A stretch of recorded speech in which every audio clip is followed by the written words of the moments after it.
राधे राधे। बोले एक बार सभी प्रेम से श्री हरिदास। श्री हरिदास। आज मैं आपको गया के बारे जानकारी दूंगा, जो बिहार राज्य में स्थित है। आखिर गया नाम क्यों पड़ा, गया में ही पिंडदान क्यों होता है। गया नामक एक राजा था।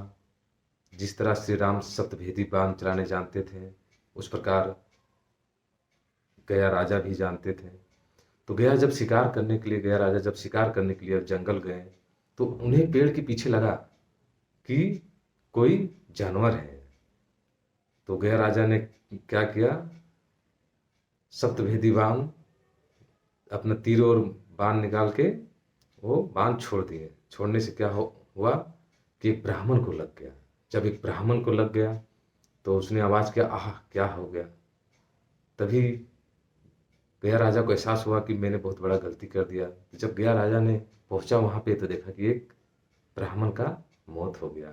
तो ब्राह्मण ब्राह्मण जो है, बहुत मरने टाइम में उनको बहुत गुस्सा थे कि आपने क्या, मैंने आपको कुछ किया था जो आपने मुझे ऐसा मृत्यु दी। गया राजा को भी बहुत अफसोस हो रहा था। लेकिन मरते मरते ब्राह्मण ने श्राप दिया कि जाओ, तुम अगले जन्म में राक्षस की योनि पैदा लोगे। तो जब गयासुर का जब दूसरा जन्म हुआ, तो राक्षस कुल में पैदा हुआ। गयासुर का जब राक्षस कुल में पैदा हुआ, तो उस टाइम भी उनका नाम गया राजा ही पड़ा, मतलब गयासुर हो गया। पहले गया राजा था, अब हो गया गयासुर हो गया। सबसे बड़ी अच्छी आदत है कि तप करो, तप करो, भगवान को जीतो। भगवान का जब मन जीत जाते हैं राक्षसों में, सबसे बड़ी खूबी एक यही है कि तप किया करो। तप करो। तप करने से क्या है कि भगवान ब्रह्मा विष्णु महेश को खुश कीजिए और वरदान मांगिए। तो उसी प्रकार गयासुर ने बहुत तपस्या किया। तपस्या करने के बाद गयासुर ने जब भगवान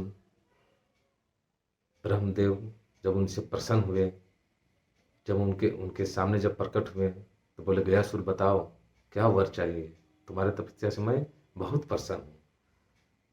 तो गयासुर ने बोला कि हे प्रभु, आपको मुझे अगर वर देना है तो मुझे अमरता का वरदान दीजिए। तो ब्रह्मा जी ने वरदान देने के लिए जब पहुँचे, तो ब्रह्मा जी को थोड़ा मन में देखिए, जितने भी देवी देवताओं होते हैं सभी जानते हैं कि राक्षस का एक ही चीज मांग रहता है, हमेशा एक ही चीज है कि वो अमर हो जाए। तो गयासुर का भी इच्छा था कि हम अमर हो जाएं। तो ब्रह्मा जी ने उनको कुछ बातें बोले कि हे गयासुर, मैं आपको वो वरदान नहीं दे सकता हूँ जो आप मांग रहे हो। आप ऐसा वर मांगो जो अमरता जैसा ही हो, जो अमर ही बना दे। बोला। तब गयासुर ने बोल रहे हैं कि प्रभु, मुझे अमरता का ही वरदान दो। तब ब्रह्मदेव बोलने की कुछ ऐसा मांगो मुझसे जिससे आप अमर ही हो जाओ। तो प्रभु ठीक। तब गयासुर ने बोला, हे प्रभु, आपको अगर अच्छा ही इच्छा है, मुझे ऐसा वर दीजिए कि जो भी मुझे देखे उसको मोक्ष की प्राप्ति हो जाए। तो ब्रह्मा जी बोले, तथास्तु। अब पूरे दुनिया या विश्व में ये हल्ला हो गया। आज के जिस तरह आज बोला जाता है कि हल्ला हो गया, उस दुनिया में पूरे हल्ला हो गया कि गयासुर को जो भी देखे उसको मोक्ष की प्राप्ति हो जाए। तभी क्या हुआ कि जितने भी पापी हैं पाप करें, सब कुछ करें और गयासुर को जाके देखे, दर्शन करें, तो मोक्ष की प्राप्ति हो जाए। तो अब होने लगा कि जितने भी मोक्ष प्राप्ति हो रहे हैं सारे बैकुंठ धाम पहुंच रहे हैं, सारे बैकुंठ धाम पहुंच जा रहे हैं, और यमराज के यहाँ कोई नहीं पहुंच रहे हैं। तो सोचिए एक प्रकार की कि यमराज के यहाँ ताला बंद होने लगा। तो संसार का विधि व्यवस्था सब बिगड़ने लगा कि पापियों आदमी भी अब गयासुर को देख के बैकुंठ धाम जाने लगे। तभी ब्रह्मा विष्णु महेश इंद्रदेव सारे सोचने लगे कि क्या करें कि इसकी मौत हो जाए। तब सभी देवी देवताओं गयासुर से युद्ध भी किए, लेकिन गयासुर का एक बाल भी नहीं जला और वो कुछ नहीं हो पाया। तब विष्णु जी सोचे, एक लीला रचने लगे कि अब तो कुछ करना पड़ेगा। तब विष्णु जी ने एक ब्राह्मण का रूप लेके गयासुर के पास पहुंचा और बोला, हे गयासुर, मुझे एक यज्ञ करना है। वो यज्ञ मैं ऐसा जगह करना चाहता हूँ कि पूरे विश्व में सबसे शुद्ध जगह हो। तो ऐसा तो मुझे कहीं दिख नहीं रहा है, तो आप बताइए कि ऐसा कौन सी जगह हो। तो गयासुर ने बोला कि हे प्रभु मैंने ब्राह्मण है। तो बोला, हे प्रभु, हे ब्राह्मण, अगर पूरा विश्व में अगर सही या शुद्ध जगह अगर है तो सिर्फ मेरे बटवक्ष में, मेरे सीना में है। आप मेरे सीना में हवन कीजिए, वो सबसे ज़्यादा शुद्ध है। क्यों? मुझे देखने से आदमी को मोक्ष की प्राप्ति हो जाता है। तो बोला ठीक है, क्योंकि भगवान विष्णु तो लीला रचे हुए थे। बोला ठीक है गयासुर। तो भगवान विष्णु ने उनके सीना में हवन किए, इतना हवन किए। जब हवन करने के बाद समाप्त हो गया, जब देखा कि गयासुर को कुछ नहीं हो रहा है, एक उसका बाल भी नहीं जल रहा है, तो बोला अब ऐसे नहीं होगा। तब भगवान विष्णु ने अपना रूप में आ गया, बोला, हे गयासुर, आप ऐसा वर लिए हो कि आपको जो भी पापी व्यक्ति देख रहा है वो आपको देख के मोक्ष की प्राप्ति हो जा रहा है। तो सारे बेकुंठ धाम पहुंच रहे हैं और कलयुग, ये सब क्या है? ये सब कलयुग का असर है।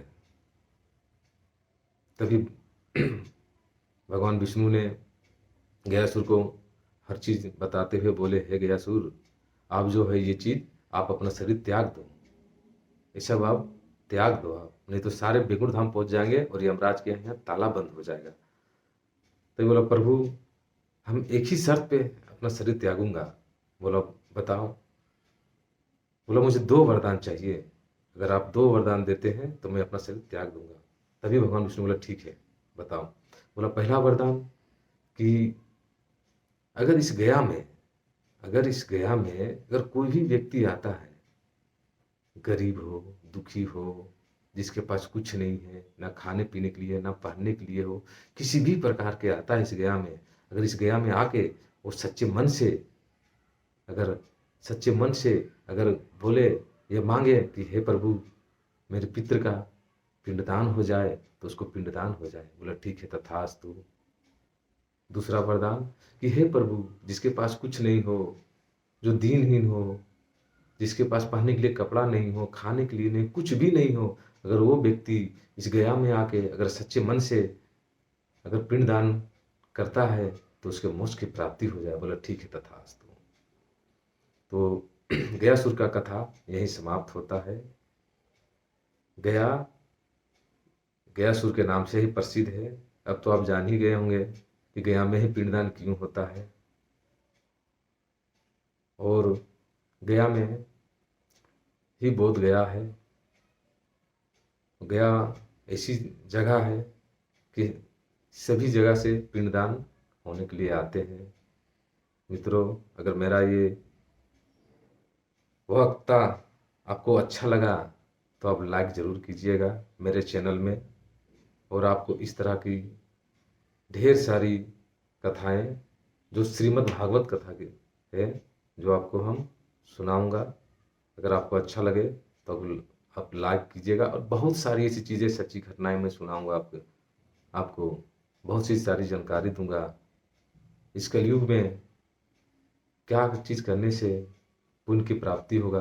क्या हम 10 मिनट नहीं सुन सकते हैं? 10-15 मिनट क्या शरीर, जब हम 1-1 घंटा, 2-2 घंटा, 4 घंटा, 5 घंटा अपने मोबाइल को छोड़ते नहीं हैं, या क्रिकेट देखने लगते हैं, या बहुत सी सारी ऐसी चीज़ है, फिल्म देखते हैं, क्या भक्ति के लिए हम 10 से 15 मिनट नहीं दे सकते हैं? कभी भी एक टाइम दे सकते हैं, कभी भी एक टाइम 10 से 15 मिनट आप भक्ति यूज की देखिए और उनकी प्राप्ति कीजिए। जय श्री कृष्ण। राधे राधे।